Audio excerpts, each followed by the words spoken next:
Hi friends, good morning అందరికీ. ఇవాళ జొన్న రొట్టె చేస్తున్నానండి. దానికోసమే వేడి నీళ్ళు మసులుతుంది స్టవ్ మీద. పిండి తీసేసుకున్నా కొంచెము.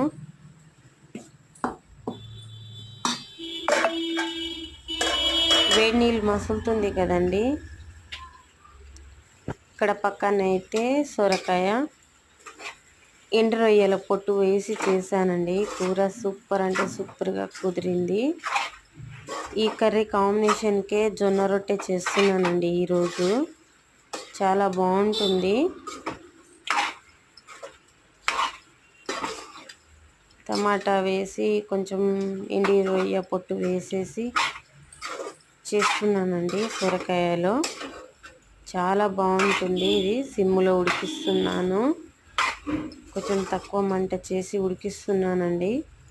కర్రీ అయితే చాలా బాగా కుదిరింది.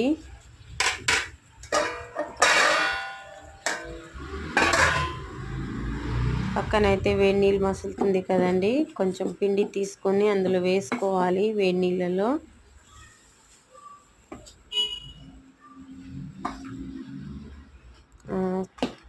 ఇక వేడి నీళ్ళు ఇందులో పిండిలో పోసేయాలండి. ఆ క్లిప్ కొంచెం మిస్ అయింది. ఇట్లా కలిపేసుకున్నాను. ఇట్లా బాగా కలుపుకోవాలండి వేడి మీదనే. కలుపుకునేసి ఇలా రొట్టె చేయాలండి. నేను ఫస్ట్ అది క్లిప్ పోయింది.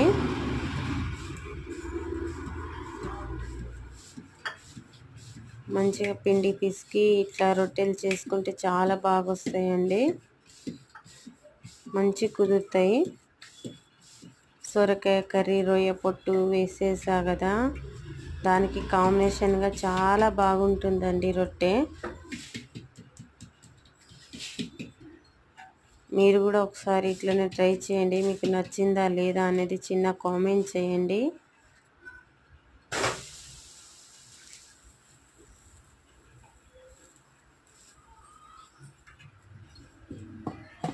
పిండి కొంచెం కొంచెం ఇలా తీసి పక్కకి పిసుక్కోవాలండి. బాగా మంచిగా మృదువుగా ఉంటుంది పిండి.